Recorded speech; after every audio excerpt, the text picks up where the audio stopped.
કીર્તિ પટેલની ધરપકડ કરવામાં આવી છે। પૂણા પોલીસ દ્વારા ધરપકડ કરવામાં આવી છે।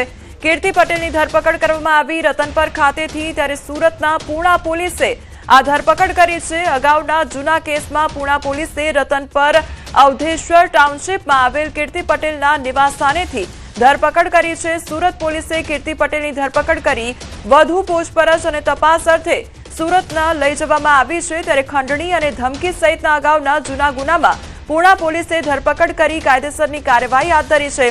સુરતમાં કીર્તિ પટેલ અને ભાવનગરની સસ્પેન્ડેડ મહિલા કોન્સ્ટેબલ નયના બારૈયા સામે ગંભીર કલમો હેઠળ ગુનો નોંધવામાં આવ્યો હતો। તો ભાવનગરના વેપારી અને મહિલા સરપંચના પતિ રાજુ ભમ્મરે આ બંને સામે ફરિયાદ નોંધાવી। પરિવારની સોશિયલ મીડિયા પર ભયંકર બદનક્ષી કરવા અને ધમકી આપવા અંગે ફરિયાદ નોંધવામાં આવી છે। તો કીર્તિ પટેલની ધરપકડ કરવામાં આવી છે અને વધુ તપાસ હાથ ધરવામાં આવી રહી છે। તો સંવાદદાતા અક્ષય અમારી સાથે જોડાઈ ગયા છે। અક્ષય, કીર્તિ પટેલની ધરપકડ કરવામાં આવી છે, શું અપડેટ મળી રહ્યું છે? જી, ચોક્કસથી વાત કરવામાં આવે તો જે વિવાદાસ્પદ અને ખાસ કરીને બહુ ચર્ચિત જે સોશિયલ મીડિયા ઇન્ફ્લુએન્સર છે કીર્તિ પટેલ, તેનું જે મૂળ વતન છે એ સુરેન્દ્રનગર છે। સુરેન્દ્રનગરના રતનપર વિસ્તારમાં આવેલ અવધેશ્વર ટાઉનશીપમાંથી આજે વહેલી સવારે પૂર્ણા પોલીસ દ્વારા જે છે સુરતની, તેના દ્વારા કીર્તિ પટેલની અહીંથી ધરપકડ કરવામાં આવી છે। સ્થાનિક જે છે એ ધોરાનગર પોલીસને સાથે રાખી સુરત પોલીસ દ્વારા સમગ્ર ઓપરેશન છે પાર પાડવામાં આવ્યું છે। આજે વાત કરવામાં આવે તો આજે આ ટીવી પરના દ્રશ્યોમાં જોઈ રહ્યો છો તે કીર્તિ પટેલનું નિવાસસ્થાન છે। અહીંથી વહેલી સવારે કીર્તિ પટેલની સુરત પોલીસ દ્વારા છે ધરપકડ કરવામાં આવી છે। ક્યાંક ને ક્યાંક જે પોલીસ છે એ આ બાબતે ખૂબ જ સતેજ હોય તેવું હાલ સ્થાનિક સૂત્રો પાસેથી જાણવા મળી રહ્યું છે કે કીર્તિ પટેલ અને તેની સાથે જે અન્ય લોકો હતા તેઓ જૂનાગઢ ગુરુ પૂર્ણિમા નિમિત્તે ગયા હતા। ત્યાંથી આજે વહેલી સવારે અંદાજે 3 થી 3:30 વાગ્યાના સમયગાળામાં સુરેન્દ્રનગર પરત ફર્યા હતા। જે ચોક્કસ બાતમીના આધારે અંદાજે વહેલી સવારે લગભગ ત્યારબાદ 6 કલાકે જે છે એ સવારના 6 વાગ્યાના સમયગાળામાં સુરત પૂર્ણા પોલીસ અને ધોરાનગર પોલીસ દ્વારા સંયુક્ત રીતે જે છે આ કીર્તિ પટેલની અહીંથી ધરપકડ કરવામાં આવી છે। હાલ કીર્તિ પટેલને પૂરતા પોલીસ બંદોબસ્ત સાથે સુરત લઈ જવામાં આવી છે। આગળની વધુ કાર્યવાહી છે સુરત પોલીસ દ્વારા હાથ ધરવામાં આવશે। જે અક્ષય, આપ પણ જોડાયેલા રહેજો, વધુ અપડેટ આપની પાસેથી લેતા રહીશું। સુરતથી આપણી પાસે સંવાદદાતા કીર્તેશ જોડાઈ ગયા છે। કીર્તેશ, કીર્તિ પટેલની ધરપકડ કરવામાં આવી છે સુરત પૂણા પોલીસ દ્વારા, અત્યારે હવે કયા પ્રકારે તપાસ ચાલી રહી છે, શું કાર્યવાહી કરવામાં આવી છે?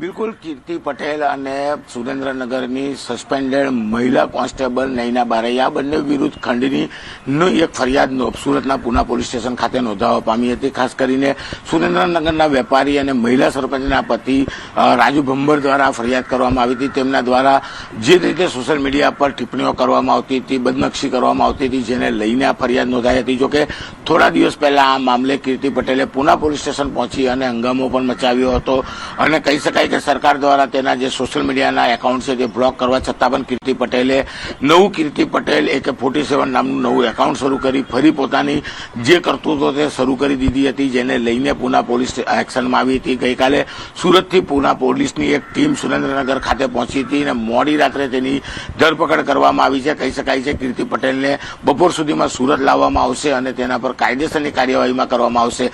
ખાસ કરીને જે કીર્તિ પટેલ છે તેના પર અનેક ગુના નોંધાયા છે। ખંડણી હોય, દાદાગીરી હોય, મારામારી હોય કે પછી બદનક્ષીની આ તમામ જાતની ફરિયાદો થવા છતાં પણ કીર્તિ પટેલ સુધરવાનું નામ નથી લેતી। ત્યારે ફરી એક વખત સુરતના પૂના પોલીસ મથકમાં તેના વિરુદ્ધ ફરિયાદ નોંધાતા સુરતની પૂના પોલીસે તેની સુરેન્દ્રનગર ખાતેથી ધરપકડ કરી છે। જે કીર્તેશ, જે પ્રકારે કીર્તિ પટેલની જો વાત કરવામાં આવે તો સોશિયલ મીડિયા અકાઉન્ટ એનું બ્લોક થયું, ત્યારબાદ નવું અકાઉન્ટ બનાવવામાં આવ્યું, એટલે જાણે પોલીસને પડકાર ફેંકી રહ્યું હોય, કારણ કે આટલા 10 થી વધુ ગુના તેની સામે નોંધાઈ ચૂક્યા છે। તેમ છતાં તેની જે કામગીરી છે અને તેનો જે બફાટ છે સોશિયલ મીડિયામાં તે હજુ પણ યથાવત જોવા મળી રહ્યો હતો।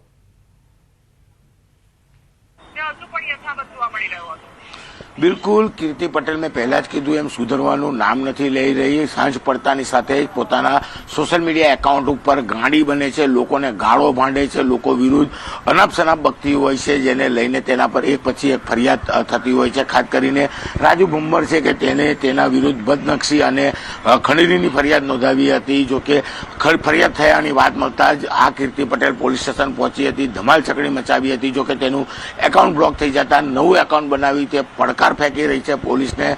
આખા જે નવા એકાઉન્ટમાં એક વિડીયો છે તે વિડીયોમાં પોલીસને પડકાર આપતી હોય તેવા શબ્દનો ઉપયોગ કરવામાં આવ્યો છે. એટલે કે કીર્તિ પટેલ એટલી હદે બેફામ બની હતી કે તેને કાયદાનો ડર રહ્યો નહોતો. ત્યારે હવે પોલીસ દ્વારા તેને કાયદાનો કડક પાઠ બનાવવાની વાત શરૂ કરવામાં આવી છે. સુરેન્દ્રનગરથી ધરપકડ કરવામાં આવી રહી છે. ખાસ કરીને સૌરાષ્ટ્રના એક પોલીસ સ્ટેશનમાં જ્યારે ધરપકડ કરી હતી ત્યારે તે ધ્રુસકે રડવા માંડી હતી, પણ કોર્ટે જામીન આપતા જ કોર્ટની બહાર આવતા ફરી તે પોતાના તાલમાં આવી ગઈ હતી. જો કે થોડા દિવસ ચૂપ રહ્યા બાદ રાજુ ભમ્મર વિરુદ્ધ ગમે તેવા સ્ટેટમેન્ટો સાથેની સોશિયલ મીડિયામાં રીલો વાયરલ કરી હતી, જેને લઈને આ ફરિયાદ થઈ હતી. ખાસ કરીને તેના તમામ એકાઉન્ટ ભારતમાં બેન્ડ કરવા છતાં તેને નવું એકાઉન્ટ બનાવ્યું હતું અને એકાઉન્ટમાં તે લોકો અને ખાસ કરીને પોલીસને ચેલેન્જ આપતી જોવા મળી હતી. જ્યારે હવે પોલીસે તેની શાન ઠેકાને લાવવા માટે મોડી રાત્રે તેની કહી શકાય સુરેન્દ્રનગરથી ધરપકડ કરી છે. તેને બપોર બાદ સુરતના પુના પોલીસ સ્ટેશન લાવવામાં આવશે, ત્યાં તેની કાયદેસરની અટકાયત કરવામાં આવશે અને ત્યારબાદ તેની વધુ પૂછપરછ શરૂ કરવામાં આવે. કહી શકાય કે તેને નવું એકાઉન્ટ બનાવ્યું છે, તેને લઈને પણ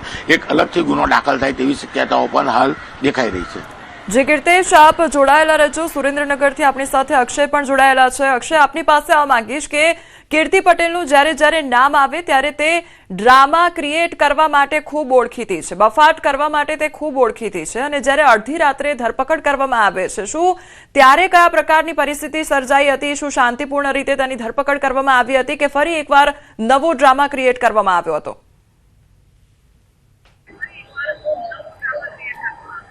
જી ચોક્કસથી જો રાત તો જે બનાવ જે છે વહેલી સવારે જ્યારે પોલીસ આવી ત્યારે પોલીસ જે છે પૂરતી તૈયારી સાથે આવી હતી. ખાસ કરીને જે વિસ્તાર છે, લોકેશન સહિતની સમગ્ર જે માહિતી છે પોલીસ દ્વારા પહેલેથી જ મેળવી લેવામાં આવી હતી. તેમજ 3 થી વધુ જે છે મહિલા પોલીસ કર્મચારીઓને સાથે રાખીને પોલીસ દ્વારા જે સમગ્ર ઓપરેશન પાર પાડવામાં આવ્યું હતું.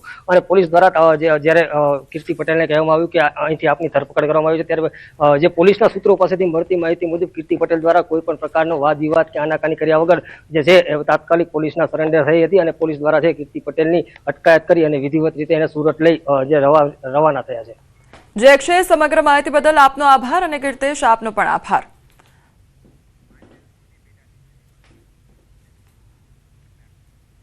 સમાચારમાં હવે આગળ વાત કરીશું માંજલપુરની પેટા ચૂંટણી વિશે.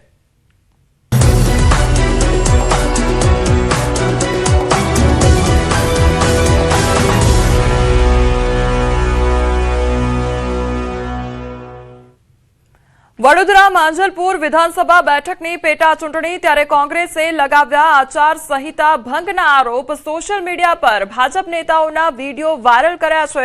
કરજણના ધારાસભ્ય અક્ષય પટેલનો વિડીયો સામે આવ્યો છે.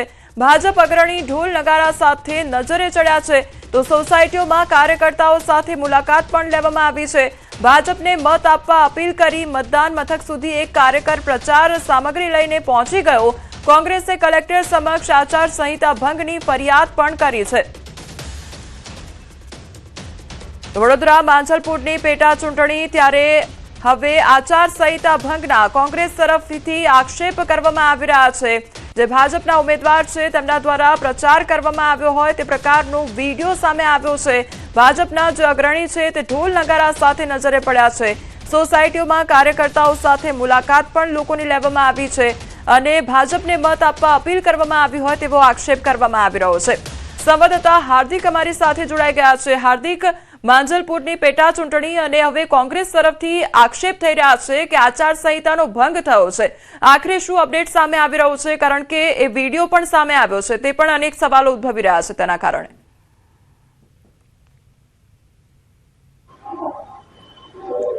બિલકુલથી જો આપણે મતદાનની વાત કરીએ તો નિરોત્સાહી મતદાન તો છે જ, પરંતુ તેને લઈને જ ભાજપ અને કોંગ્રેસના કાર્યકર્તાઓ એડી ચોટીનું જોર જે છે તે લગાવી રહ્યા છે. અને ભાજપ હોય કે કોંગ્રેસ હોય, બંને દ્વારા સામસામે આચારસંહિતા ભંગની જે ફરિયાદો જે છે તે કરવામાં આવી રહી છે, આક્ષેપો કરવામાં આવી રહ્યા છે. સૌથી પહેલાં કોંગ્રેસે જે છે તે સવાલ ઉઠાવ્યા હતા અને કોંગ્રેસે સોશિયલ મીડિયામાં કેટલાક વિડીયો વાયરલ કર્યા હતા. અને વિડીયોમાં પણ જોઈ શકાય છે કે ધારાસભ્ય સહિતના જે ભાજપના અગ્રણીઓ છે તેઓ ભાજપનો ખેસ પહેરીને ઢોલ નગારા સાથે જુદી જુદી સોસાયટીઓમાં ફરી રહ્યા છે અને ઘરે ઘરે જઈને લોકોને અપીલ કરી રહ્યા છે કે લોકો જે છે તે ઘરની બહાર નીકળે અને ભાજપને મત આપે. તો બીજી તરફ ભાજપ દ્વારા પણ એવા આરોપ લગાવવામાં આવ્યા છે કે મતદાન મથકની આસપાસ જ એટલે કે બિલકુલ નજીક જ જે છે તે કોંગ્રેસ દ્વારા પ્રચાર પ્રસારની સામગ્રી લઈને જે છે તે પ્રચાર કરવામાં આવી રહ્યો છે. એટલે અત્યારે બંને પક્ષના જે કાર્યકર્તાઓ છે તેઓ સામસામે આવી ગયા હોય તેવા પ્રકારની સ્થિતિ છે. અત્યારે સવારના 11 વાગ્યા છે અને હજી પણ જે છે કે જોઈએ એવો ઉત્સાહ મતદારોમાં જોવા મળતો નથી. આપણે પણ મતદારોને અપીલ કરીએ છીએ કે લોકો વહેલામાં વહેલી તકે પોતાના ઘરની બહાર નીકળે અને પોતાના મતાધિકારનો ઉપયોગ જે કરે.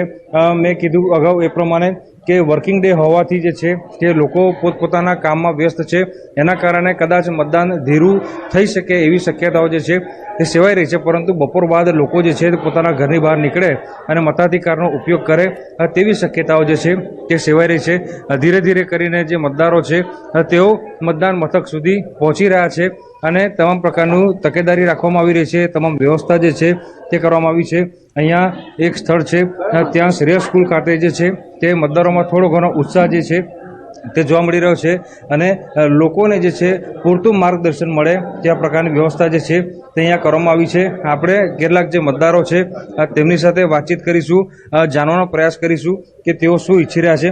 તમે શું કહેશો? વોટિંગ કરવા માટે આવ્યા છો, પરંતુ જોઈએ એટલા લોકો હજી વોટિંગ કરવા બહાર નીકળતા નથી. લોકોને શું અપીલ કરશો? કારણ કે વોટ તો કરવો જોઈએ. વોટ કરવો જોઈએ, જરૂરી કરવો જોઈએ. ને આ વરસાદનું વાતાવરણ છે, મોડા બી આવી શકે છે વોટ કરવા માટે, પણ આવશે ખરા જરૂર એ લોકો. વિસ્તારની વાત કરીએ તો કોઈ સમસ્યા માજલપુરમાં કોઈ સમસ્યાઓ કે કોઈ વિકાસ કેવો ઈચ્છો છો? સરસ સરસ, ફાઇન, ગુડ. બિલકુલથી તો લોકો જે છે તે વિકાસ ઈચ્છી રહ્યા છે. તમે શું કહેશો? વોટિંગ કરવા માટે આવ્યા છો, પરંતુ લોકો હજી નીકળતા નથી.